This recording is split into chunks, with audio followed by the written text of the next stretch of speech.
Hey guys, welcome to another episode of Chatbout Toronto. Welcome. I am your girl, Miss T. And I am your other host, Malaysia, aka Black Rose, aka. That's a pretty name, Alicia. Right? I was calling you Mel. That's a pretty My name. dad was man. like, I'm gonna give her something different. Go ahead. Go ahead, Daddy. Go ahead. Wake up, Daddy. And this is another episode of Chatbout Toronto. This is a special one. Yes. This is a special one because you men are always in our inbox. You guys are always in our comment section saying, "Oh, that's which men you talking to? You don't have no men on your show. You don't have no men this." Well, we heard you. We listened to you. Yes. And now we have a good guest today. I think it's going to Yes. be a good little show. It's gonna We be have none other than Mr. Ron Dukes in the house. Yes. Hola, hola, hola. Oh, what are you We talking? need some sound effects. Come on, What now. are you talking You got sound about? effects? Yes, sound effects. What are you Come talking on. about? We have to pick up our guest. Right? So, everyone watching, thank you for tuning in. Thank you for waiting with us and being with us again. Hey, hey, you did that. I like that. Okay. Mr. Ron Dukes in the house. Bang, bang, bang, bang, bang, bang. You know, it's coming. So, right, that sound. So, without further ado, I will let Mr. Ron Dukes introduce himself and a little bit what he does, and we'll touch on some stuff. Go ahead. I'm gonna make this short and sweet because we want to Yes. get into the tea. The tea. That's it. So I'm a family clinician by trade. I work with families from at-risk youth from 6 to 12 years old, their families, a wraparound approach where I work with anything that has to do with the family, whether it be psychologists, psychiatrists, community services, CAS, after school all programs, those CAS, anything like that. I deal with. So I carry a caseload of maybe 4 to 5 clients, and I do that, right? Whether it be school, TDSB, I work with those families. On the side, I do some promotion. I do Caribbean events. Yes. Juve in June is one of my biggest ones. We just Big inked up. a deal to do in St. Kitts before COVID. Obviously, it didn't happen because it's COVID. Yes. But when COVID comes out, so we'll be here in COVID, and then I'm working on a deal, actually with Barbados, St. Vincent, and New York. Don't Well, forget. that's Don't big. forget about the little people, eh? I Don't know, forget right? the When they little get people big and in No, St. no, June, you know what I mean? never forget. I'm out here. Never I'm out forget here, about the y'all. come up, right? Never forget about the come up, right? I love a Juve. That's like Telling my you. ultimate, like, That's the vibe. me That's the going vibe. to the Trust me. Caribbean, I didn't realize that Juve would be the thing that I loved the most. most. And I realized that Juve reminds me of back home. Right. So I like to hang around with what's that thing that they clink and they clink? That thing that they clink on? It's an Iron. The iron. Me, the way I just As you're in follow the section. guy in the night and I just feel it in my body. It's like a yes. Yeah. So Anyways. yeah. So So- we're dealing with that. Yes, but touch on what you've been doing recently. Also with recently. with the drive. Yeah, Yes. so recently, I'm from the beautiful island, as they call it, the last gem of the Caribbean, because we are the last untouched gem of the Caribbean. We don't have fast food like how everybody else has. We are very Oh, untouched. really? I didn't know that. No, we only have Subway and KFC. We're not anything else, Okay. right? We're the last untouched island of the Caribbean, and we are going through, if you What's didn't it know, called? Le Soufre has been erupting for the last week and a half, 2 weeks. Yes, this is St. Vincent for those who are not familiar. So we are really, what I've been doing in the last time, I've been working with individuals throughout Chanson, Bling, Mooney, different guys who are from the Caribbean or from St. Vincent. And we've really been trying to raise money, raise situations. I just had an event on Thursday called Vincy Strong, where it I was had guys fire. like starting from scratch, Scratch Master, DOC. DOC, Yes. Chris Dubs. Shout out to Chris Dubs. Big up Yes, Chris Dubs. Dubs. Oh, man. Jinx, It was such a Star good- Q, Yes. Oshan, Dr. J. Like Yeah. it was something that put tears in my eyes because we really, for the first time, I own a company called Together as One, and our motto is many islands, one people. Okay. Right? And it was many islands, one people. Everybody came together. Yeah. You know what I mean? Big up to my Haitian family. Wolf, respect. He came yesterday with about 6 carloads of stuff. Wow. I just wanted to shout him out. You know what I mean? Like, I just think that as a Caribbean, as a region, we don't necessarily need other people. If we realize what we have in the people and the resources, we don't necessarily need other people. You don't need nobody. Right? Absolutely. So where can people go to donate support. or even just money or the goods? And what type of goods do you guys need exactly? So the goods, I gotta open my phone if I gotta think. Check me on Instagram, Mr. Ron Dukes, right? MRRONDUKES. Check me on. There's a GoFundMe there on my bio. You can donate some finances, and that money will really be used to purchasing things that are needed in St. Vincent to help the relief efforts, right? In regards to donation as tangible stuff, we're talking about PPE, non-perishable items, baby food, baby situations, in regards to like clothes, feminine products, stuff like that is what is really needed. So, and if you have that and you know you want to bring it out, 55 Nugget Twilight Restaurant, they're open from 12 p.m. to 8 p.m. Wow. Those are the times that we're actually accepting some. 12 p.m. to 9 p.m. every day, 7 days a week. Wow. You can bring it there, you can drop it off, and we're accepting that. So that's fantastic. That's great. That's great. And please, Chatbout family, please support. Make sure you go out and drop some stuff off, and also donate to the GoFundMe. Right, because you guys I can't even imagine how it feels to have to leave everything so fast. Yeah. Sure. And you're in a heartbeat because something tragic is gonna happen. Yeah. So yeah. I mean, I'd rather pick up my stuff and go and have people support me than have lava melt me down. Exactly. Facts. Right? Because it's so weird how nature is so beautiful, but it can also be so chaotic at the same time. You know what I mean? So, but you know what that is. That's the world. That is the. I don't know who you believe in, but that's the higher power regulating everything. Right. Yes. Right. And forcing us to live in harmony with what we have inhabited. I have never experienced in all of my 28 years. 28, right? If you're 20, I'm 17. Yeah, well, big up yourself, girl. And you're looking real good for 17. In all of my 28 years, I'm not a cry guy. And the love and support that I've seen from the Caribbean as a whole, from Jamaica, Haiti, Cuba, come all the way down to Guyana, everybody, Antigua, Barbuda, like the love that and the help, I've never seen that before. Like Dominica went through things, Montserrat went through things, all of these different islands, but I've never seen that, and I hope that this won't be the end, because we're going to continue to have problems. Yeah. Right? Yeah. Like they're going to be things that are going to come up in the Caribbean that we have to work together. Right. Yeah. And as a region, I'm not going to get into all that because this is not the topic of the conversation. Right? No. We're just going to say CARICOM strong. I think that's what CARICOM, and I have a hashtag right now, Caribbean Strong is what I'm using. Caribbean Strong, Caribbean Strong, right. CARICOM, but Caribbean Strong, right? Yeah, we have to deal with each other, right? And then we have to bridge that gap to the motherland, right? We have to have that conversation. I agree. Yeah. The motherland. That's gonna be a conversation we have to have. That is going to be. When you're ready, bring me back for that. I'm ready for that. Anyway, we're done with that. Let's move forward. That is going to be an amazing. When you're ready, let's talk about that. We do need to talk about the African-Caribbean relationship. And there's a fracture, right? And the fracture is understandable. But we need to when we get there, we could talk about it. Don't worry, we're going to bring Juve and June together. Africa. That's all good. If you don't know. We're going to do that. If you don't know, me and Mel want to bring that to Africa. Wait for it. Wait for it.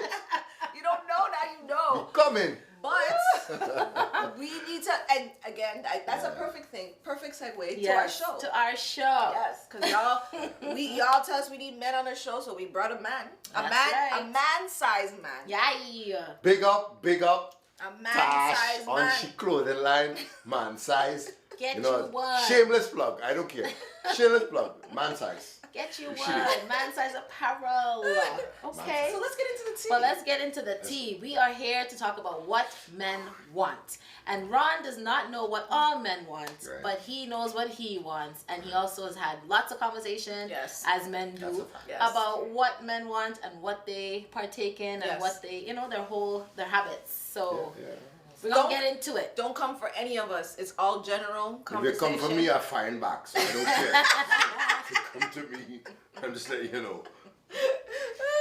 So let's start off. Okay, so what is one thing that women say a lot or believe about men that is not true? Like a misconception that we have about men.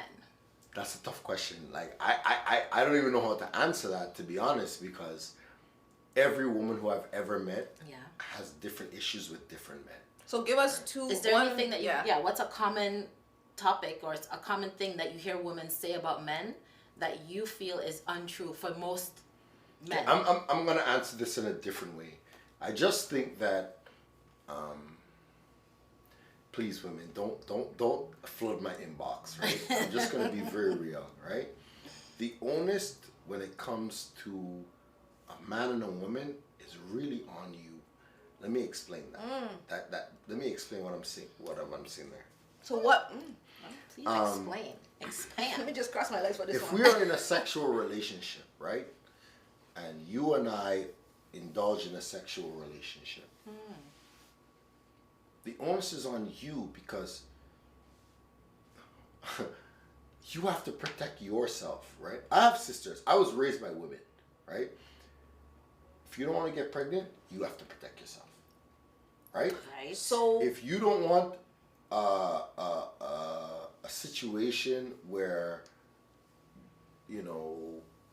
there's feelings, there's entanglement, whatever the case may be, you have to protect yourself.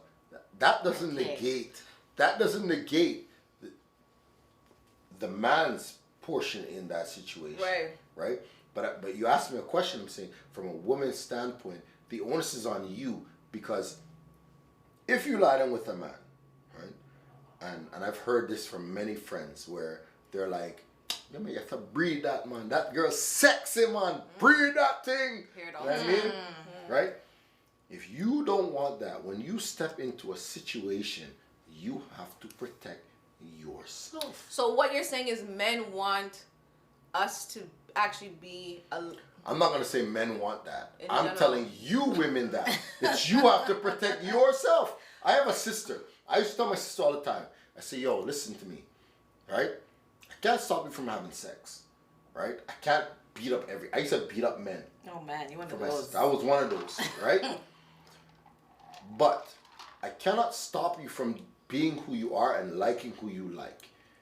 Me as a brother now, because I know how men are, I would check men at that time. Right? I just be like, yo, if you fuck with my sister, I'm gonna deal with you. Sorry, can I swear? Of course. Yeah, of course. If you fuck it's an uncensored show. If you fuck with my sister, we're gonna have a problem, right? And I've locked guys in Don't incriminate yourself, huh? No, I'm gonna say if my sister watching the show, no. I've locked guys in lockers, push them in lockers and close them because they like my sister. You know what I mean? Oh, because they like them, not even disrespect them. No, they like my sister. No, you can't talk to my sister. Why? Because I know what I did. I know who I was. Okay. Right? So you're judging other guys based on your behavior. And that is not okay. Okay. Now that I'm grown, that's not okay. Right. No, it's not. It's not okay. So I guess you're talking about the ownership is on us, right? So I guess people probably want to know a backstory about it in regards to if you're having a sexual relationship with a man, you can't only rely on the man to buy the condoms in the relationship. We were talking about off air. Because for me, I made a statement where I stated that I don't feel comfortable buying condoms because of the judgment I've heard from certain men saying that a girl who buys condoms, she's a hoe, etc., etc., etc., etc. And I just said that that's what a man wants me to do because that's what I assume, because a man is supposed to go out and buy the condom because he doesn't want to he should be the one who takes the responsibility of buying the condom because. And what I was saying too is that a lot of women think that because the man is the one who wants the pussy, then he should be the one to make sure he gets the condoms. Right. Like most girls don't walk with condoms because of that reason. And then Ron's. And then so that's I'll what put Ron it to you said. This way. So I'll put it to you this way, right? If I bust a nut in you, the potential of you can potentially get pregnant. Yes. Right? However, if you buy the condom and you enforce I have to wear it, the potential of you getting pregnant diminishes very fast. Yes. Right? It's not 100%, but it diminishes it. Now, we're all grown here, right? We all know that in the moment, if the person doesn't have their protection, right, and you don't have your protection, and we're in the moment, and you just say fuck it. You say, yo, in the moment, I'll take that chance. Yeah. Tomorrow, I'll take. You're like, make sure you pull out. You as women may say, yo, tomorrow I'll take the morning after pill. Yep. Now, I can tell you from first-hand advice. First-hand advice. That shit don't work all the right? time. It does not work all the time. So you pop in that pill, right? And it makes you sick. Nausea. You're right. And you throw up that, then it didn't catch. It didn't. So all of a sudden, now you're pregnant. Right. Then what do you do then? Do you come to him and say, "Oh, I'm pregnant," and your expectation as a woman now is like, "Well, you have to handle your business." But not all men, because there are very good men that stand up. But some men would turn around and say, "That's your problem." Right. Right. Facts. You are supposed to protect yourself. You told me that you were going to get that. That's your problem. Right. And I'm moving. I'm okay. And this is what a lot of women don't understand. Women have to understand that at the end of the day, the onus is on you. That doesn't make it fair. It doesn't make it right. Right? But the onus is you have to protect you and your body, yourself. Yes. Right? I agree. That's what I teach my daughter, because you know what? You can't expect another person to be responsible for your health and your well-being. Right. Because no one can tell you sorry after they give you an STD. No one can tell you sorry after they get you pregnant and they don't want to be with you.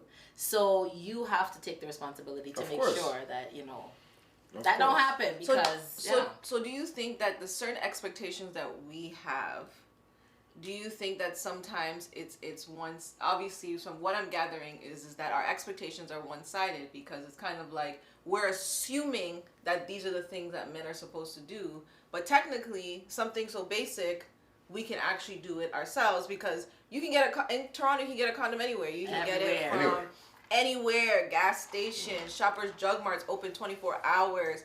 So you can get free ones, you can get paid ones. Right? You can get big ones, you can get small ones. You can get latex ones, you can get sheepskin ones.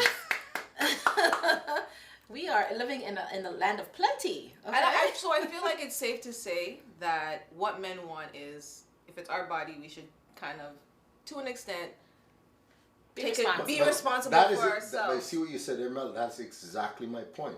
It's your body. It's my body. Right? It's my responsibility. All of these governments can decide about, you have a right to choose, you don't have a right to choose, you shouldn't kill the fetus, whatever the case may be. But at the end of the day, it's your decision to make. You have a decision your to life.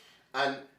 And what I feel that a lot of women don't understand is that you have to make the decision before you get into the complicated situation. Right. You can prevent yourself from getting into a situation where you now have to make decisions that are weighing on your mind mentally, or weighing on your mental, right? You can make a decision before. Yo, motherfucker, you have to put on a condom. If you don't want to put on a condom, you can't get this sweet juice. You can't have it. What he's saying, sis, is suck the dick and then put the condom on. And you're saying you can do that. All that. Because if you see how you say that? If you indulge in fellatio, I'm trying to be political. If you indulge in fellatio and you put it on him, what is he gonna say to you? What can he say? Nothing. Nothing. Because he won't even be able to talk. So do you think that most men know what they want?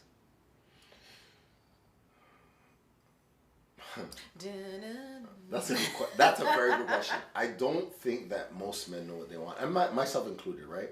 Now I could say yes. Is there a time, like, is there a time in your life, or is there a certain situation or something that brings you to that realization of what you want, or is it that? I'm going to speak from a general standpoint. Yeah.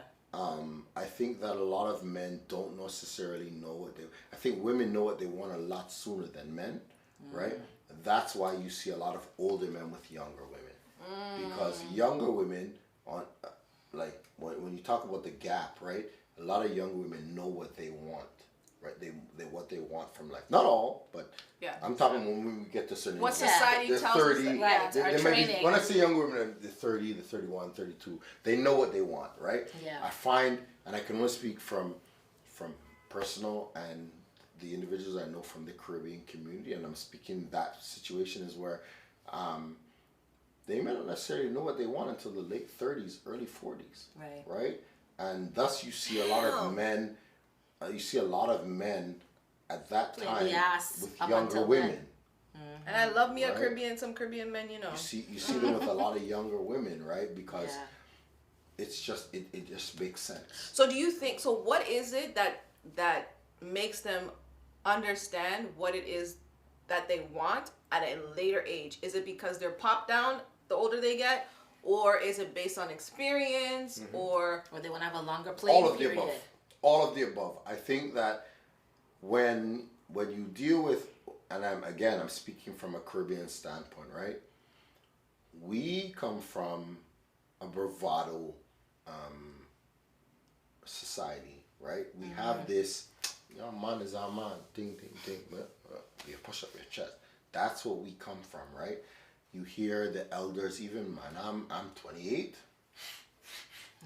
Yeah, I'm 17. So even before that, right? You always hear a man tell you, "Come on, you didn't breed that. You didn't breed that." Right? That's what's given to you. So when you're giving that to young people, me growing up hearing that, right?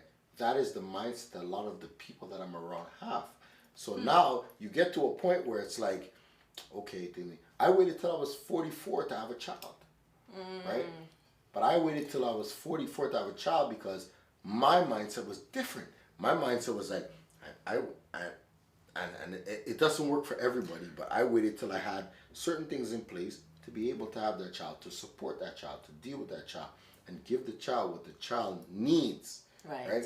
So I was going to say that, do you think that because a lot of Caribbean men in particular hear the messaging of like, you should breed that, does that mean that does that contribute to a lot of the unplanned pregnancies that happen? And because if your teaching is that you should breed a thing, then why is your teaching not that you should be with the thing? Yeah. And you should mind your youth? But why do I have... Okay, so let me flip this back to your question, right? Why do I need to be with you, right, if we slept together and you got pregnant? Why do I have to go there? Why? Right? Because it's a family unit. That's the whole point of having... You hear what you just said? Children. But you hear what you just said? I think he's thinking it's like it's our mindset that we think, but he don't see you as wifey. So a lot of men, I don't see you that way. So I men see you as well, why are you trying to breed it then? No. Wait, what I'm saying, okay, so it's two things, right? I have sex with you, right? Yeah. I explode in you. Right? If you get pregnant, because I find like a lot of West Indian men equate manhood to children. But they don't equate taking care of their children to manhood. Listen to what I'm saying. That's something different. That's a different thing. Manhood is children. So is it like the whole like keeping your legacy and not like I can't speak to that because I know I had a child, right? I can't speak to that. What I'm saying is that I was raised different, and I was raised on the level of, I'm going to take care of mine. I will always take care of mine. Right. My parents took care of me. That's just the way it is for me. But the friends that I've had and listening to conversations, it's like, I've had bread. You gotta breed that bread. No, you're right. I've heard it. Even one time, I had a conversation with one of my friends. She was dating a guy in jail, and she had conjugal visits or whatever, and his goal was to breed her. And I talked to him, and I was just like, you're in jail. Like, you know what I'm saying? Yeah. Like, why would you want to have a child while you're in jail? And he specifically said, I want to have kids who have my last name. Mel, So, ladies, I'm not. No, it was a mistake that she did, but the kids are not a mistake. But so what I said in the beginning, I have a running foundation. Give me 2 seconds. I'm gonna be back. Please continue that conversation. Go quick. No, because it's important to me, right? Like we're raising money for St. Vincent, so I have to deal with that. So please, on the continued conversation, right? Yes, we'll see you when you get back. Yes. So yeah, I mean, I understand that whole thinking of like having somebody, a man especially. I think that I do agree that there are a lot of men who hear that kind of messaging where they feel like, you know, like Ron said, you equate manhood with, you know, having children and stuff like that. But you have to be able to take care of your child. That's also a part of manhood. And I think that's the missing link. That's the messaging. That's the you know, the piece that's not connected. Right. And I think it's that person who asked the question was, do men know what they want? Technically, no, because they're being taught not to really be responsible. Right. They're kind of being taught to have gal, and if you don't have gal, you're ugly, and if you don't breed gal, you're not really saying nothing. It's problematic. Like your sperms don't work.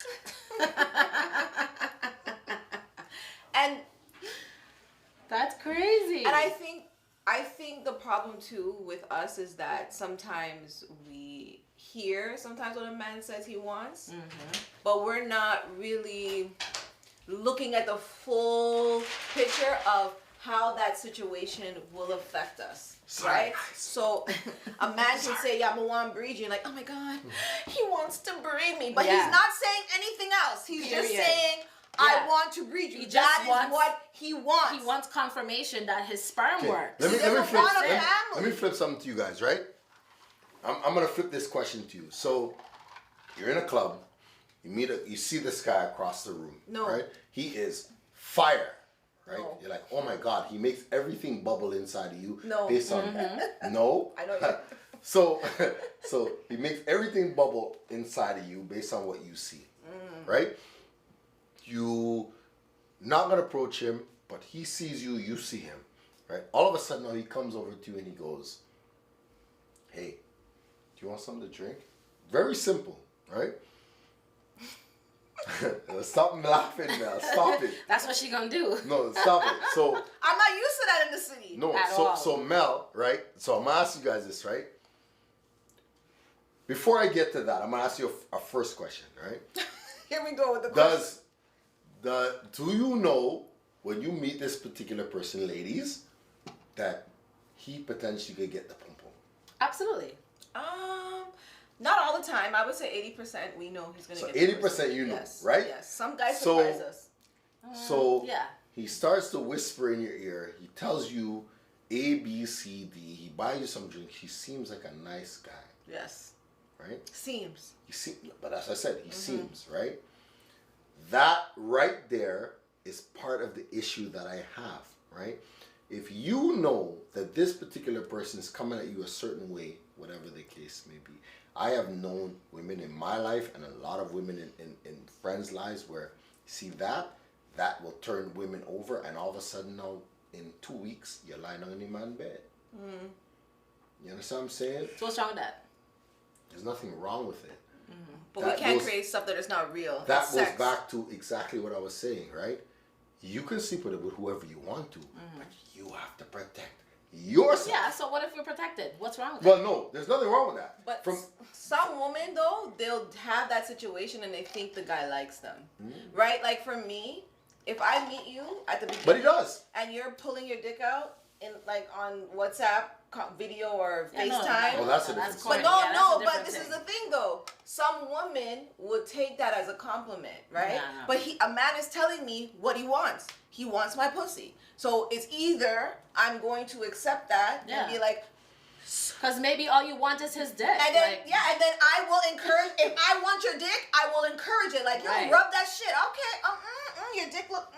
But I'm not gonna go. Like, but this is the problem.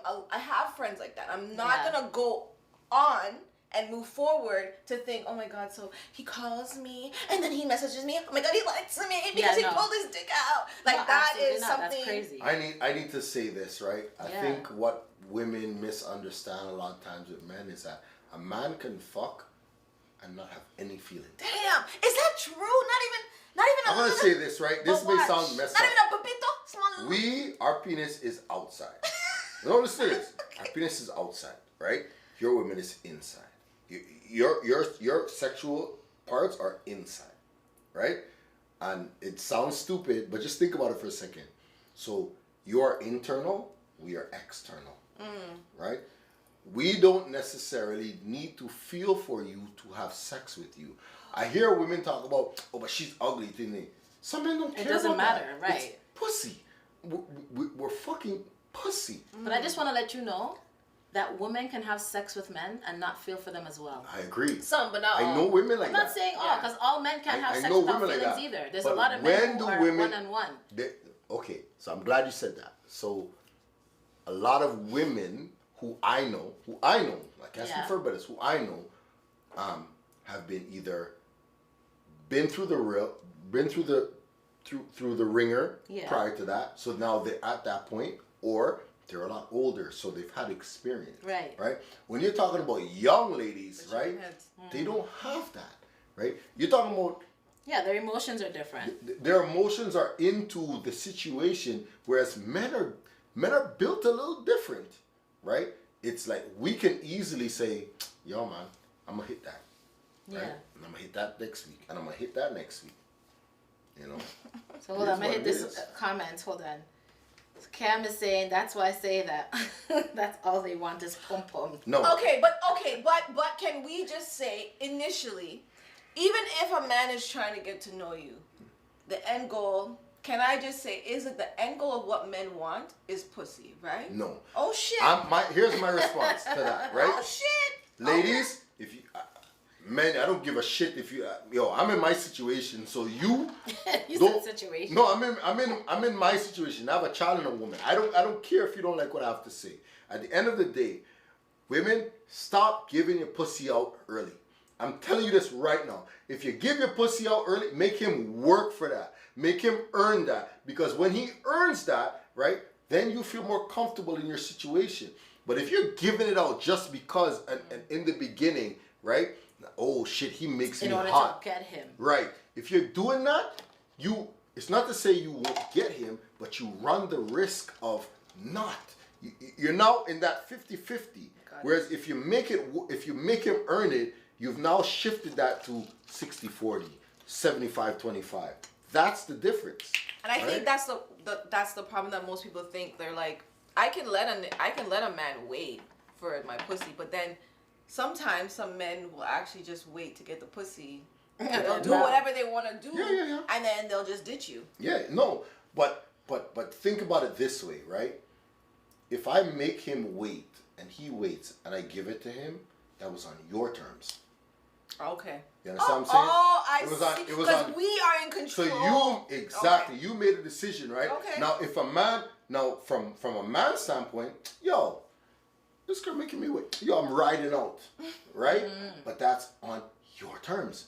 It's on my terms. I'm not waiting for you. But if you decide, okay, he's making I've been talking to you for like 2 months and you're not running the thing, rah, rah, rah, rah, rah, rah, rah.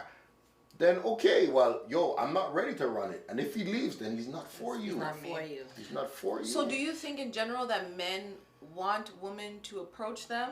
Like just say we had that conversation earlier. Yeah. Do you think that it's okay? Is that what men want to, in general? Do men want the woman to approach, or do you want to approach the woman? So I was saying to you earlier, I've never approached a woman, right? I shouldn't say never. Like I've made comments in passing, but I've never picked up a woman. I've never chopped a girl, as they would say, right? Because I have a fear of rejection. The way that I've met most of the women who I've dealt with in my life is friendship. I met Tasha just in passing. How did you guys meet? We were I was in a line at a club, and Tasha was promoting something. I don't remember what. I was actually I did the decor and stuff. It was at one of the Chiefs parties. Yeah, she was doing something, and I came in line, and Tasha made a comment, and I turned to her, and I made a comment, and whatever, and she came inside, she looked for me, and I bought her a drink. I believe I bought her a drink. You bought her a drink? Yeah. I bought her a drink, right? That's so extra. I bought her a drink, and then we just became friends from there. You know what I mean? Like, really? Yeah, and we talked about everything. Like years. It was so long ago. Yeah, this is when I first moved here from Montreal. So I think that maybe our problem as women is that we're assuming that men want to be the aggressor, but sometimes it's not necessarily that it has to be like, just say he doesn't want to talk to you. You could develop a great friendship. Yeah. Not everything always has to be about like, I went up to this guy and I approached him. I have to admit there's a few guys where I don't know how to approach men. I don't like rejection. I don't know whatever. But I feel the vibe. Like I can kind of tell if he has a girl or whatever. But if I'm feeling your vibe, I will still continue on. I'll chop the loss and still continue to be cool with you because at the end of the day, all those guys who so-called rejected me, they all have a benefit in my life at this point of time. Like, so if I need something, if I have a question, if I have something that I need, I can always contact them because maybe they're not attracted to me because of my lifestyle. I don't know, whatever the case. So, but can I ask you though, you're saying, hell yeah, men want women to come and pick me up. But I feel it has to be if the woman is attractive. Yes. But then, 100%. how? Okay, so if the woman is attractive to you. Yes, but then how is a woman supposed to know that she is like you are attracted to her? It's the same thing for men. They don't know. So if just they're take coming the up risk. to us, they don't know. Exactly. So when they're rolling up with us and they're one you, tooth and they're short like this and a they're man has fucking, nothing they to don't lose, know. right? Some men have the ability. I don't. But some men have the ability to come to you and say, Mel, yo, ding. And you turn around and say, yo, I'm not interested. And they'll be like, okay, cool. That's yo, true. Tash. Remember, right. But that's how some men are. Right? Because if you don't fire, you can't hit the target. Plain and simple. So watch. Is there a way that men would like to be approached? Turned down. Like if you are not interested, like say I'm not interested in a guy coming up to me and saying whatever, and I'm not interested. I tend to be a little bit pleasant. I will still smile, especially if we're in a public place. I won't skin up my face and be like, no. Like I still smile. I still talk and engage a person and let them know, you know what, I'm not interested, but thank you so much for the compliment. You know, have a good night, whatever the case is. Is there a particular way that is okay for men to be turned down without them feeling away or without them wanting to turn around and cuss you after? I don't think so. I think it is relative, and I think that what you said there was actually probably the best way to deal with the situation. It's not always going to go the way you want, right? Yeah. But if a man just wants to be heard, and if you're having that conversation, or I come in and talk to you, it's because something that I've seen I like about you. Attractive, whether it's your person, like your obviously. Most people meet people and they see what they look like and they're like, yo. Yeah, it's most of the time it's an attraction, yeah. But I find, with a lot of women, if you respond the way that you just said, right, and he responds in an asshole way, cuss his mother cunt. Oh yeah. Cuss him. Absolutely. From that point, for the most part, because you were being respectful, nice. right? Absolutely. I'm not interested. For the most part, right? And men have to understand that. I think most men nobody wants to be embarrassed, right? No. I don't even want to let anybody else who may be watching the interaction know that I'm letting you down. Yeah. Right? So I keep a smile on my face. And I still talk to you and engage you. I'll touch you and be like, I appreciate that. But see, that's what the problem is. That is sometimes misunderstood by the man because they think that you're not really saying no. You're kind of still interested. So then they'll keep persisting. This city, and I'm saying it plain and simple, this city, the way that some men deal with women, I don't understand it. I'm not from here. I grew up in Montreal. The way that we deal, because Montreal is a small island, the way that we deal is very different. I see the way that men deal with women here, and I'm watching them like, yo, brother man, what's wrong with you? The girl's not interested. Just lower. Yeah, they move breathless, bro. They're breathless. Just leave her alone. I can tell you I had an hour-long conversation with somebody to nicely trying to explain that I'm not interested. Yeah. Like, and an hour? The person couldn't grasp the concept that what is the reason why I wouldn't be attracted, but what he didn't look at is I'm not trying to disrespect you, because for me, I've been disrespected. But then lead with that. Lead with that. I'm not trying to disrespect you, right? I'm just not interested in you. I have had that conversation with women. He's hard ears. They didn't like it. Hard ears. They didn't like it. Right? Yeah, but they didn't like it. Accept it. But now the situation with me and those people are cool. Right. And so Junior's just saying that all women really have to do is be approachable. Yeah. He's like, a man will go out of his way when he sees the one he will make move on. I agree with you, Junior. Okay. If there's somebody you see and something in your situation builds up that courage for you to go and talk to that girl, you have to understand that, right? You have to understand that it's the courage in me that came over to talk to you, right? Don't disrespect me. If you're not interested, that's one thing. Right. You can approach me the way that you said, right? Like, look, like, buddy, I really appreciate it, but I'm just not interested in that. So what does a woman have to do to be approachable to a man in Toronto? Smile. My goodness, now, Toronto girls don't smile. I don't smile. I have issues. Toronto girls look like they want to fight. They want to war everybody. They're like, yo, what are you watching me for? Yeah. Like, come on, man. I think a lot of us, personally, I'm just going to speak in general. I think a lot of us don't even realize it, that we have trauma. We have trauma. We hold back shit from our past, right? Like, so for me as a dark-skinned girl, I hate keep on bringing up this whole dark-skinned girl thing. I hate it. But I feel that it's part of me in the sense of why I feel a particular way of how I screw face, because A, I don't think I'm attractive to everybody, right? And then B, I'm just like, yo, I'm on road. Don't fucking, if you're not checking for me, what the fuck I have to smile for? Mm-hmm. So there's a lot of things that we have that is hurt, that we're kind of like holding in, and it probably projects out in the outside, and you don't even realize that you're doing it, right? Yeah, I think a lot of times too, women in Toronto especially, because of the understood experience that men don't always approach. Yes. Except the breathless ones or the thirsty ones. The those ones are the ones that you don't want. 4 foot don't test the short man them. But if you're not approachable, why would a man approach if you're not approachable? Right, but I'm saying, like, a lot of times, so two things. If you talk to me, a lot of women develop that unapproachable look because there was a period of time where men would be just like predators. Yes. And so once you had a smile on your face, predators. No, but watch, of course, hunters, right? Yeah. But at one point in time, if you had a pleasant look on your face, you would get harassed. Yeah. Yes. You would literally be harassed. I don't know every that man moving. Yeah. I don't know that life. You can tell that. Right? So that, I think a lot of women have developed a defense mechanism that they don't want to have everybody can come talk to me type of look, but you do have to soften your eyes and give a little smiles when you see that one guy that you do want to approach, right? I think that is where a lot of women come from. And that's complex too. It is. Some women have resting bitch face, no doubt. Toronto's screw face capital, no doubt. But I think there's a lot of people who do that as a defense mechanism. I hear a lot of women say, yo, there's no good men here, this is that. No. The problem is what you're looking for, you're looking at either in the wrong places or you're not sifting through the things that come your way. You're looking for something to happen right away. Some people find it right away, right? But most of us have to work for it.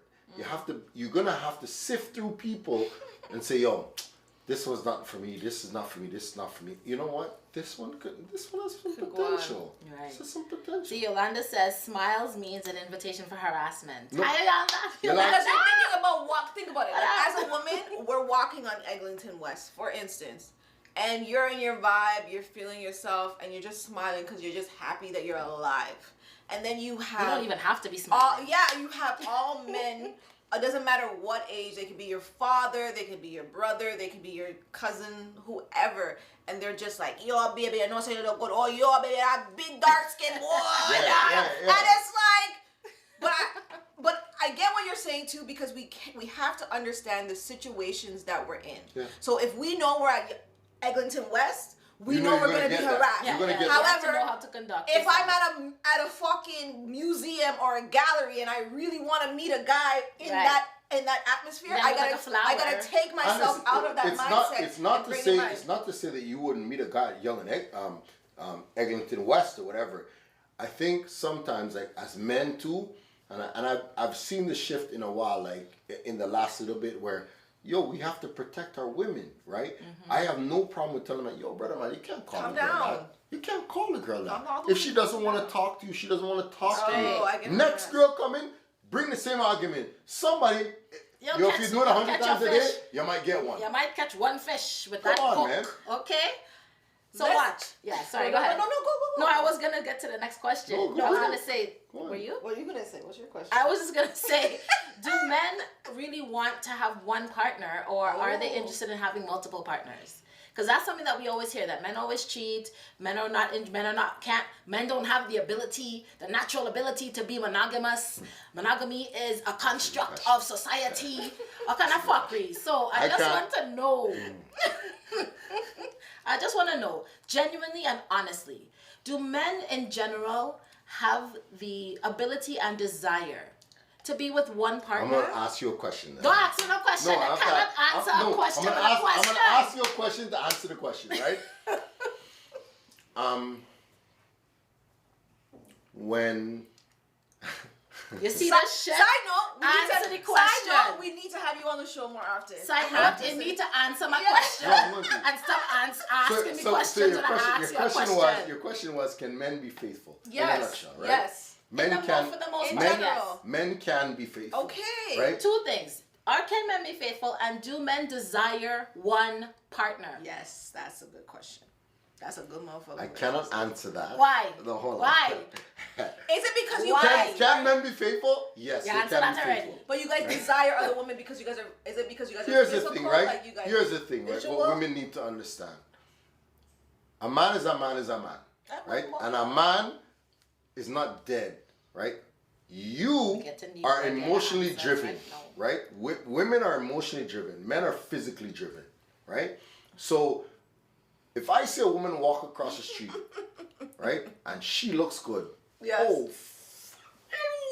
that's how men are driven. Whereas a woman may not necessarily, and I use the word may not necessarily be that way. Now, can they be faithful? Yes, a man can be faithful. Okay. Right? Okay. A man can be faithful. However, right? I think there's such a misconception, because what you just said was that men are physical and women are emotional. Yes. And by all means, women are emotional. But you see the same desire that you see when you see a sexy woman walk by and you're like, Jesus Christ, who's that? But we look at men as food the same way. No, Tash. But the difference is, we do. Mm-hmm. I'm telling you. Yes, I agree with that. The difference is society labels women when we express ourselves that way. We're hoes. And number black two, women. Not just black women, no, because white women get it too. Believe you me, growing up in Montreal, white women are free. They're freer than us by all means. Okay. But I'm just saying, between men and women, men have carte blanche to do whatever and express themselves sexually in whatever way they want. Why do you think that is? Because we are living in a patriarchal society. No, because hold on, I'm gonna rephrase that, right? Because as women, right, as black women, you are the root of this tree, right? Because you are the root of this tree, everything springs from you. Life, eternal, everything springs from you. Now, men... I feel like I'm being finessed right now. No. I don't know. I just feel like I'm being finessed right now. I am not justifying... I am not justifying the actions of men. I am not, right? We take a longer time. So, when we're younger, right? Women grow before men, right? They mature before men at an earlier age, right? So you know what you want from situations prior to us. Pause. Like I said to you. We are taught what we should have at a younger age. and we are not given the freedom. Necessarily. Yes. Men are taught the same thing. They're not. Okay, we in are the Caribbean, in the Caribbean community, and the African community, not even Caribbean. yes, okay. In the black community, it's not even just in the black community. As men and women are bred from young to grow up to be mothers and wives. Yeah, that's what women are like from young. You give your baby girl dolls and teach her how to be a mom. Let me tell you, from she's 2. Let me tell you, I was a kid. I wasn't that typical girl child, right? I would go to school, my hair looking fresh, come back, I have grass stains on my fucking jeans. Right. My hair is not the same that it would used to be. Right. And I wouldn't sit in the kitchen with my mom to watch her cook. I would be reading a book. And in my mind, I was thinking when I used to tell my mom would be like, what do you want to be? And I said, I want to be successful. But I've never included a man in that spectrum. And to my mother, that was very problematic. And that was something that kind of caused, me and my mom are close, but there was still a little rift in a sense because I wasn't that female that she wanted me to be. And my brother, who could do the exact same thing I was doing, and that was okay. So and he's okay he could bring girls over. I could never bring them over. That in itself right there is part of the issue, right? Remember I was saying to you off camera, a lot of situations when it comes. No, I agree. I don't disagree. We're laughing because we have comments. No, but I agree with you, right? Yeah. When you have women raising men and black men don't stand up to be fathers, it goes back to the conversation we had about men having. You have to be the person to protect yourself. Right? If you know you don't want to have a child with this particular person or whatever the case may be, you can't spread your legs and just let them go in bareback. Right? You have to have a situation where you're like, okay, the onus is on you. Look, here's the condom. Right? I bought condoms. I have it in my car. I have it in my house. Whatever. You have to put that on. You have to protect yourself because what transpires from that is that exactly what you said. These particular males or females now are learning from you, and if you don't have somebody to show them both sides of the situation, they're only going to learn one side, and then that in itself starts to skew things, right? They now start to learn stuff from friends and all kind of stuff like that. Yeah. So we have. So one of the comments we have is Duke. Dukes is the king of finesse. Okay? Because you're going real shit. Okay? So, Britt, what's your question? Then Till Paradise says Dukes for Prime Minister. You're saying the No, never. Yolanda says yes. Women are taught to be mothers and wives, and men are taught to be jealous. You guys, exactly. You can send your picnic to your mom. You can have it. I agree. And so when it comes to what you just said about women knowing what they want sooner, I agree with you because physically we do mature faster than men. You do. But that does not equate to us knowing what we want sooner. It's because we are conditioned. I agree with we are bred to be a certain way. So because you're told or you're shown what women should have, right?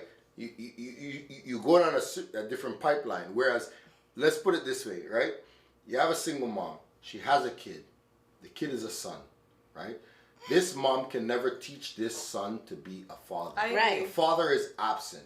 Not in every case. But my dad is there. Not in every case, right? But even when the father is there, the father still is putting on certain. The father is still showing certain situations where, but you're a man. Yeah, I agree. A man is supposed to move a certain way. Mm-hmm. I think until those things are addressed, it's always going to be. Yeah, it's not only about having an absentee father. It's about what your father teaches you. Because a present father can be just as damaging as an absent father. Remember, I said this to you guys before, right? It's our teaching. At the end of the day, a man is a man is a man, right? So as a man, you teach them, yo. It's the teaching. Yo. It's the teachings, yes. Yo, so you have a girlfriend?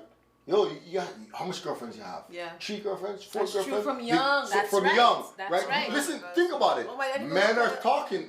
As men, we talk that talk, and that already perpetuates certain situations that are going to transpire into. It's going to keep going generationally, right? Exactly. So Crystal says, my dad would say you have to know how to cook and clean if you want a good husband. Yes. I could do that myself instead. No. Which is true. But we are bred to we are literally be good wives and good mothers but you for have to a know husband. That. You do have to know Everyone that. has to know that. Right? You have to know that That too. is what you just said there is key.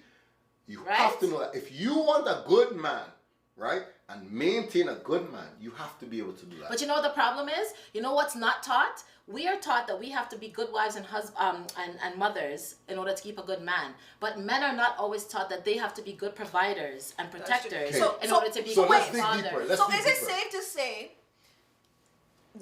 in all actuality, what women and men want are not our own personal desires of what we want, is what society and our family reflects on us, right? So we can. I mean, it depends. I don't look at society to choose what I want. But you know, but it's in general. Black people are more sexualized than white people. It's just that's a fact, right? And what I'm saying is, you made a statement just now in regards to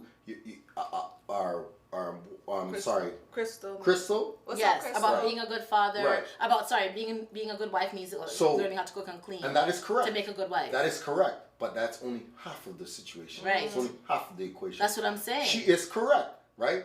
As a man, we are taught you don't want a woman who cannot do A, B, C. Right. Right? But at the same time, if you look at it from the standpoint of going back to what I said before, if you are a single mom, you have a son and a daughter, your conversation with your daughter is exactly that. Right. But your conversation with your son is different because you're not a man. You cannot teach him how to be a man. Right, but what if there's a family who has a father? Why isn't the father teaching him how to be a man? Because they don't know any better, because they're supposed to be the ones to teach. Because why are we always... I agree. And let me tell you something, right? Respect to all women. I love my mother. I was raised by my grandmother. I love women to the ends of the earth. And I think that women have such a hard job in this world. All women, right? You have a difficult job. You do, right? In order for us to change things, it's not going to be from our standpoint. It's going to be from a woman's standpoint. It sucks, but it is what it is because they are mother of all creation. And I think that when you're talking about relationships and when you're talking about situations when it comes to man and women, the only way for things to shift is when women shift. Because a man is going to be a man, is going to be a man. But what you just finished saying is that women cannot teach men how to be men. You're right. So how is it our responsibility then to shift the way men teach men how to be men? Boundaries. So it goes back to knowing the person you're lying down with. That's what I'm trying to say. But I'm saying, every scenario does not fall into that category where you're just frivolously shelling out your pussy. You are correct. There's women who are married to good men, fantastic providers, good husbands, who don't pass on the right messaging to their children. Not everybody's in a broken home. Not everybody's being raised by a single mother. There are a lot of, and we don't want to put that kind of stereotype out there because I think that's what we always hear and see, is that black people are always coming from a broken home. That is not true. That is not true. There are a lot of very wholesome, complete families that are raising children in this society. What is it that is not being said from fathers to sons in order for them to have that type of teaching? Because we are not always taught as women. We sometimes hear it, yes, you have to find a man who's a good provider, who treats you good, who's going to be a good father. But that's not something that's really pressed on us. What's pressed on us more than anything else is how to be a good choice. But you just said there though, so you said, right, if I don't have an example as a man, right, and you're just giving me your information, I'm not able to necessarily visualize what that looks like. What if you do have an example? So if you have an example and your father is not doing that, then I don't know many. Honestly, I don't know many black fathers that promote. I think I think because we have this anti-homosexual mindset in the black community, I find that black fathers sometimes want to teach their sons, be a good man, be faithful, but they want to see in the initial phases that their kid isn't gay. So then that's why I know this sounds weird, but sometimes I feel in the Caribbean African community. Yes, they want to know. My. When you have a son, you want to know your son is going to carry on your life. So let's get into the sex part. Before we go there, we have a lot of comments. And we're touching on it. We're gonna go over. Get into it. We're gonna go over time. It's going to be over. We're gonna go over time, people. Let's talk. So First things first. Junior said that's not always the case. I've seen my father as a provider for our family, and he has always expressed what the role should be as a man. Thank you, Junior. Me too, Junior. Junior, me too. He's giving my father is a father, right? Yes. Now, you're lucky. Even in situations, right? So I'll give you an example, right?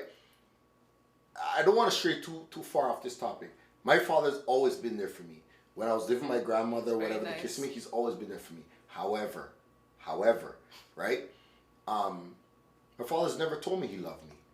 That's a black thing. He's never told me that. I've never heard my mother tell me she loves me. They're from a time where they showed you what I showed you is love. But how about now? Like as they're older, they still don't. They will tell my daughter that. They will never show me that. Right? Okay. They will never tell. My father's told me he's proud of me once, right? And and I think what a lot of now in my generation after them, right? I think we're a lot better with that.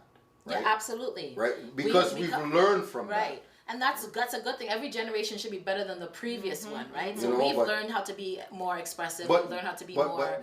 But working with the clientele that I work with, I have now I've had the opportunity to watch other families that I work with and understand that the damage that my parents not being able to tell me has done to me. Has done to you, right? Right? The fear of me.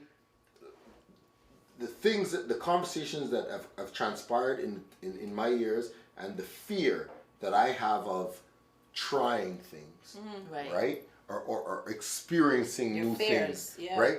Because our parents parented from a place of fear, right? If you do that, blah, blah, blah. If you do that, blah, blah, blah, blah, right? As opposed to parenting from a place of education. Try it. Right? Yeah. Right? Yeah. I don't agree with this, but you know what? Let me try it with you. And see. Yeah. And let me give you the examples. Let's find out as much as we can about it. And then let's do some research. Right. Let's see. You want to do that? Let's do some research here. Okay. So and let you come to an let's go through the question. Yes. So Adam says, I think it may be a better lesson to learn those things as life skills as opposed to doing them for a man or a woman. That's in my opinion. I agree. Absolutely agree, Adam. I agree. Absolutely. I agree. Absolutely. So we have Junior said, I've seen the blueprint for a 42-year marriage that's still going. Fantastic. That's good examples, right? We all have. Yeah. My parents have been married for 45 years. Right? You know what I mean? My parents Tyrell said there's a different caliber of men. Some know how to act in any situation, rejection or not. Agreed. Denise says, I don't agree with Dukes. He has a daughter. He needs to teach her how to be treated by a man.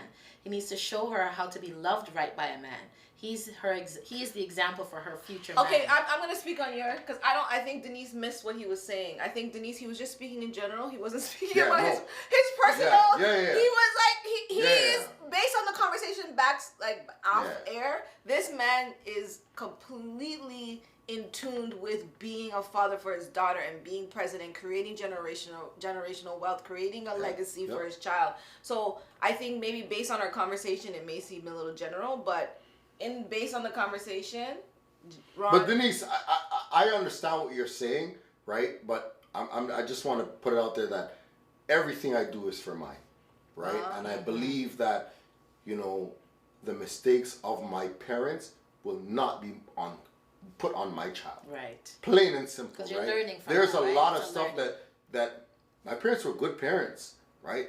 And I think, and I've had this conversation, because of what I do, I've had this conversation with adults, parents, right? And I say to them, like, okay, I understand that this is a situation for you growing up, but why did your parents act that way?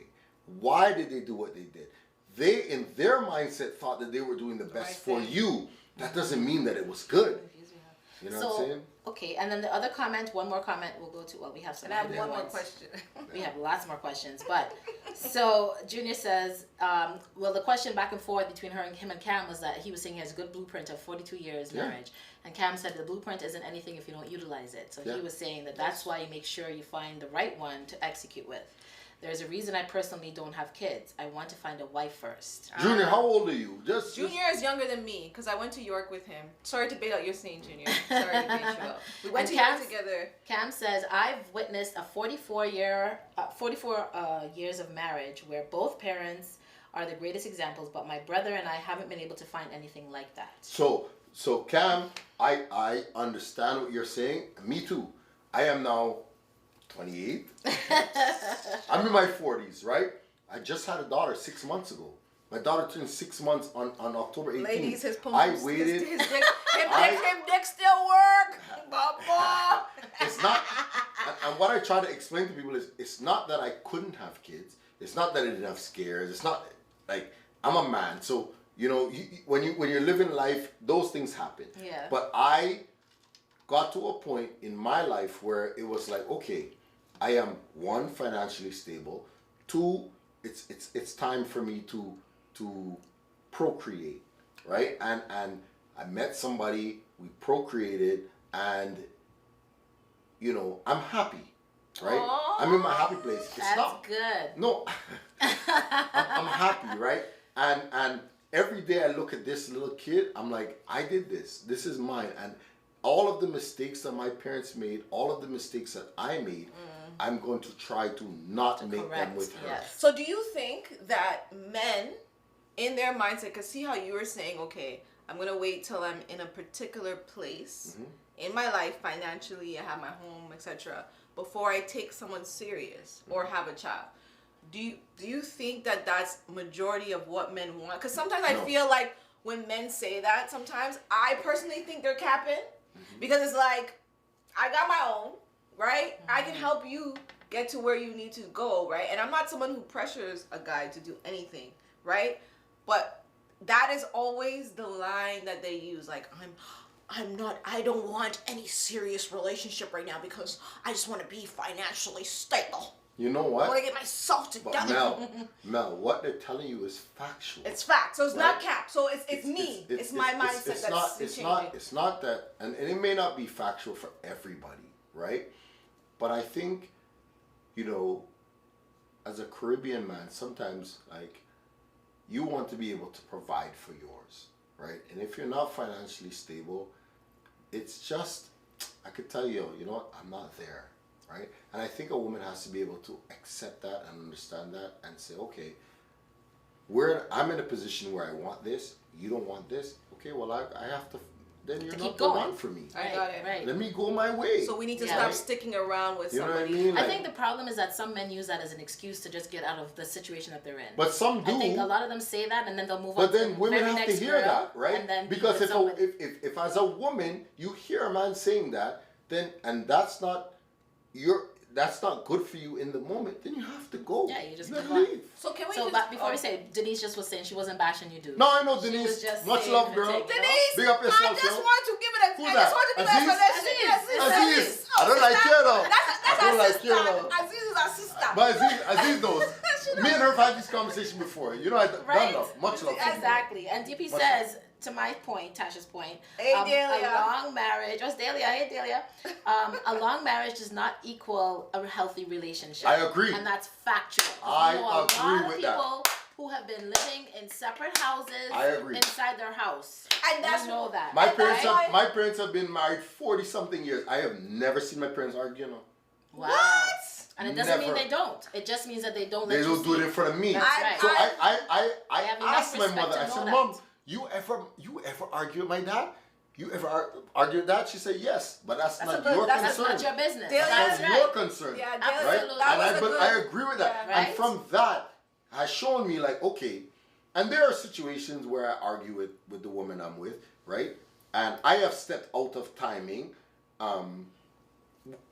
you know, in the heat of the argument. But then I have to sit back after, like, I sit back, I'm like, you know what? Yeah, you have to draw back and you know what? check Baby girl, yourself. I'm sorry. Yes! Because that right there was out of timing. I should never be bringing that argument with you thing. So now, if I have to argue with her, when they go to sleep, me and you could talk. I you know what I'm saying? That's like, never should be an argument because what that does, whether you have a daughter or a son, that teaches them that this is the way that love right. is. And that's not and okay. that's not healthy. Back to what Delia was saying, DP, whatever. It does make sense because you were stating that some people do have 2-parent households, so they should know what they're supposed to do. But there's a lot of people, I can say there's a lot of black people who are in 2-parent households, and they really don't know what to do, because even if financially they're good, you know what I mean? Like, I think that, so some of our relationships that we have, especially men, women, we determine what's gonna happen. So a man can be like, yo, if I'm providing the money, like, yo, shut the fuck up, bitch. Yeah. Like, in that situation, not necessarily like that, but that's really what it is.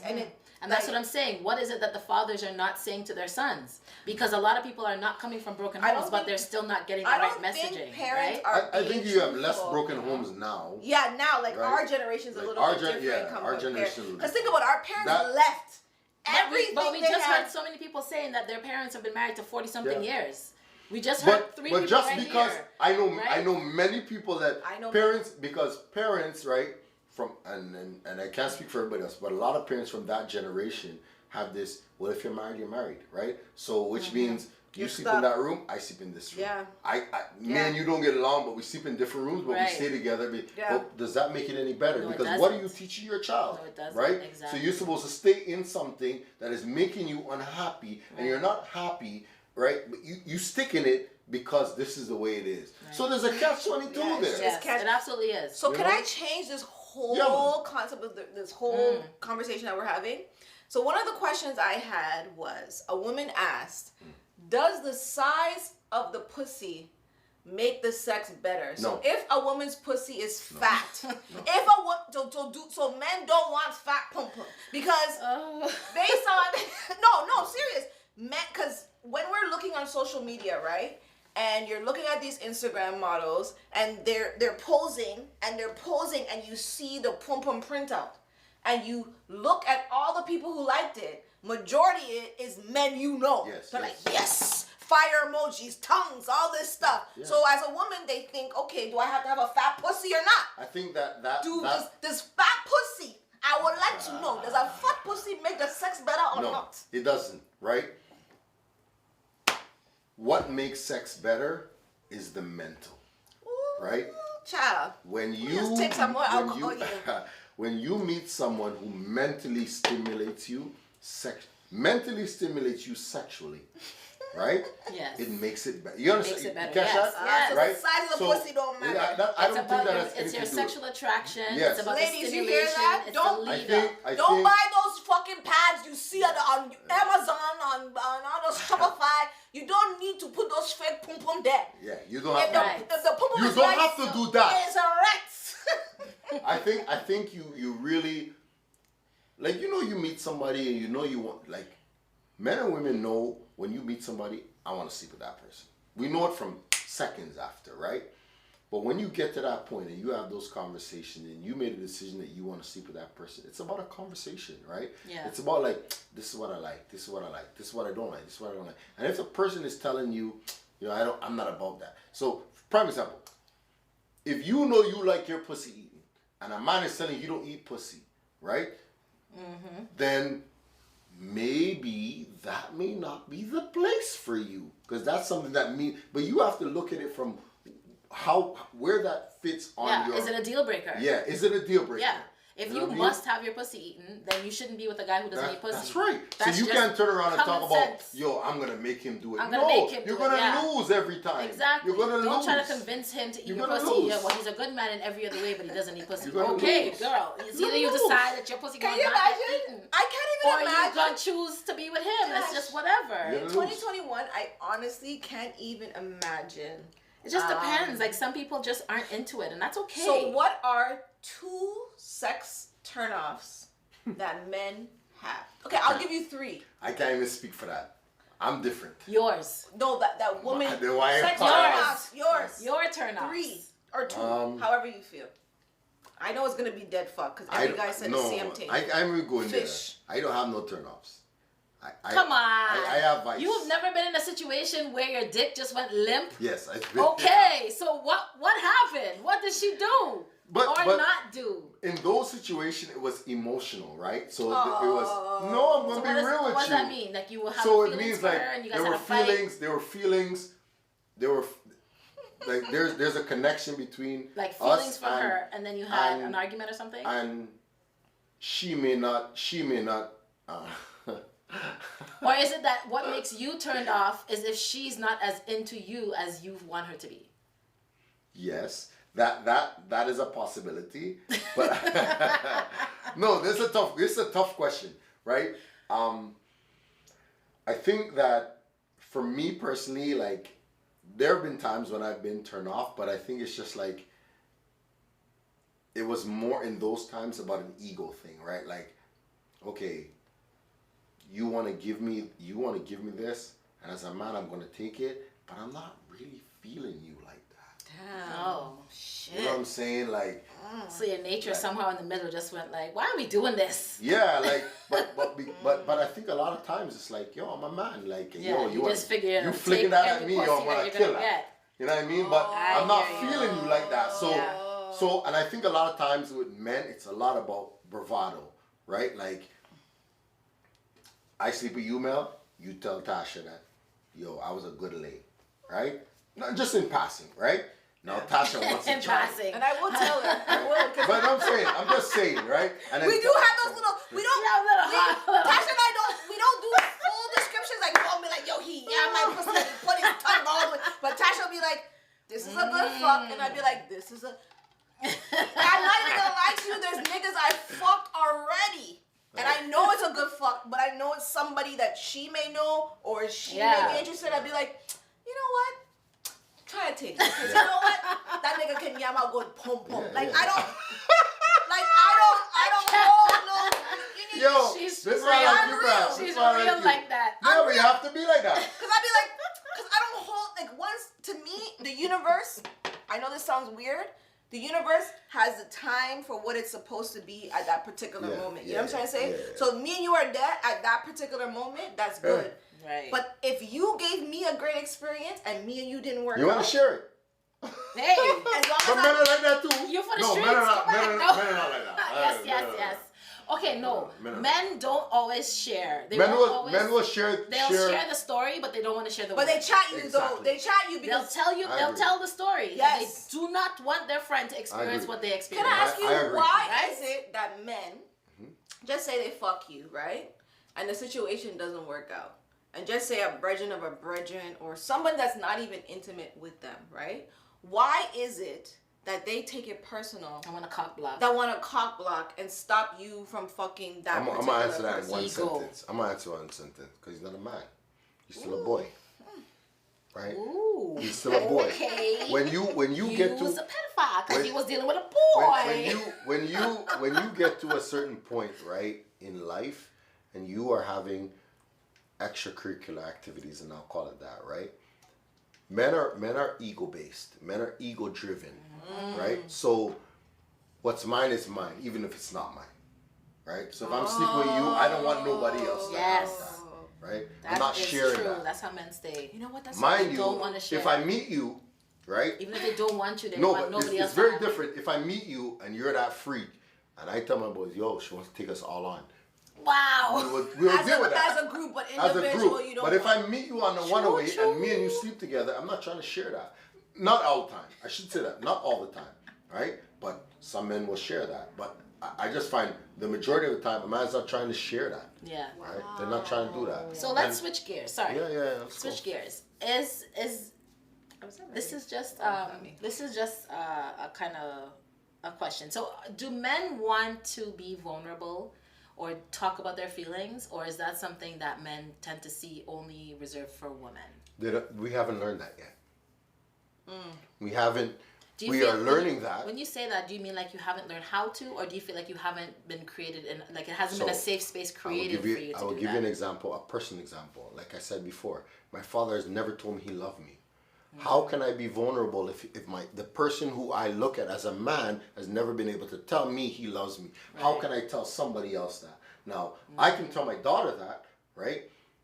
And I can't speak for every man, but for me, I have realized based on the work that I do that I can actually tell you, yo, I love you, right?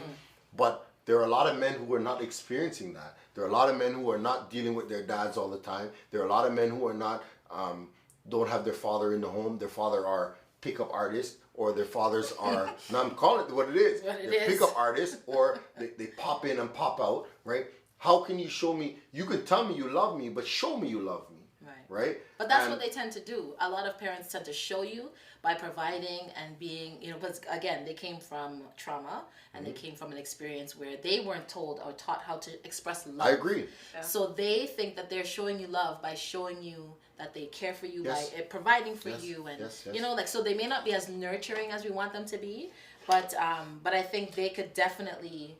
So Tash, okay, so for both of you guys, so do you guys think it's safe to say, based on both of our experiences, sometimes men want us to be emotionally available because you don't really know how to be vulnerable, but then technically some of us women don't really know how to be vulnerable based on our experiences with our family. Yeah. So, shit. You know. Oh my God! Wow! Because I'm not, and now that I think about it, I remember a comment that my ex made to me, right? He said to me, you act like you don't need me. What is the purpose of me being in this relationship with you and you act like you don't need me? What is the point? Because there was a storm. There was a snowstorm. And I was working 2 jobs at the time. We got a few minutes. Keep yes. going. Wrap the story. It took me 4 hours to get home, right? And when I got home, I'm here talking about the experience with him like it was something just regular, oh my God, I just waited, I had to stand, the bus didn't come, I was stand, and he was just like, yo, why the fuck didn't you call me? Yeah, right. Why didn't you call me? Why didn't you call me? This is crazy. I could have got you, you would have been home half of the time. And then when he said but it to me, never even dawned on you. It didn't right? dawn on me. See, and based on my personal, what you said right there is part of the issue, right? This started, I believe, in the 90s when it became I'm a 90s girl, I don't need a man, I'm an independent, whatever the case in a Barbie world. Right? So it just shifted everything, right? Ladies, I'm telling you this right now. When you're with a man, right, he has to feel needed, wanted, right, accepted. You have. I have been in situations where I've been dead broke, and we went out, and I'm with my brethren them, right? And I've had good women in my life, and the women, they're working, right? They have the money. I don't have the money because my money is going to barely pay for my house or whatever the case may be. They slide it to you. Slide it to me. Here, hold on. Of course, that's what you're supposed to do. But that right there, a man will always watch and say, yo, this girl got me. Yeah. You know what I mean? A man will watch and say, yo, this girl got me. Because as a man, we want to feel like men. Right? And I find if you as a woman make your man feel like less of a man, you're always going to lose. You know what? That example that you gave is a really good one because I know a lot of women who will hold their man down. Yeah. Women are you very, don't have money. You're not very working. loyal. Come on. Right? But there's some women who will berate a man who's not in that situation. Yes. But I think it also comes down to the kind of man that she's with. Because there's men who are just going through a hard time, a period of time in their life where they're experiencing a downtime. So you don't mind holding him down during that time. And you know what he's made of, right? And then there's other men who will get that type of treatment and still turn around and bun that girl or disrespect that woman, right? And so those are the times where you hear things from women. That's what makes a woman scorn. But you see what the problem? Because you hold him down, and then he turns around and disrespects you. You're right, but the problem. Because you could have disrespected him. Here's the problem with after that, right? She stays. Why do you stay? Some of them. Right? If a man does you bad, why are you staying there? I ain't one of them women. No, and that's great. I was fucking right out. But they have a lot of women. I don't know the answer to that, but they have a lot of women that stay. Yes, right? Again, so because what are you telling this guy? Our conditioning is that you work with the man that you have. You love him. He's a good man. You be a good woman to him, and you ride with him. We can dig deeper than that. Yeah, right? I feel like that's a good way to end the show. we need you to leave. I just want to say one thing, right? Yes. I feel that a lot of women see red flags and they don't see red flags. Yes. Agreed. Ooh. And we'll leave it at that. Agreed. So I think that in general, as women too, we have to learn. Men want us to be vulnerable, and that is a great way to end the show. Men want us to make them feel like they're an important portion of our life. And if you're dating that person and you're with a man, there's certain things that you can do to make him feel important. You may not need him financially, but you may need him emotionally. Like for me, example, the ride. I don't drive. I hate driving. I have anxiety. If I know I need something, that is one thing I can depend on my man to do. So that, in a way, is something that you would prefer and want. So I think, Ron, we definitely we need a next we didn't even we have so oh my god, like thank you to everybody. I want to say this, right? Ladies, stop being independent. And let me finish this. It's hot. Let me just finish this. It's cold breath. Listen. I want to finish this part. Tell me. Stop being independent. Independent means self. Be interdependent, right? Which means you have your own. He has his own, but you work together. When you start talking about, I'm an independent lady, blah, blah, I don't want that around me, right? I don't want somebody who doesn't need me because I need you. I want you to need me too. Be interdependent. Right. Guys. That's word. That's word. And that is the best note to end our show on. Thank you so much for everyone's comments. I'm sorry I didn't get to talk to you guys. Bring up all your comments. I'm coming back here. But people said that there needs to be a part 2. Yes, we will definitely have a part 2. Summertime fling. Yeah, we need a part 2 fling. Anytime you guys call me, I'm here. You know what? We should just generally have them as a series, like sometimes. Right? Anytime you call me, what I'm here. would Dukes do? No. Please. I've made plenty of mistakes in my life. Please don't follow my made plenty.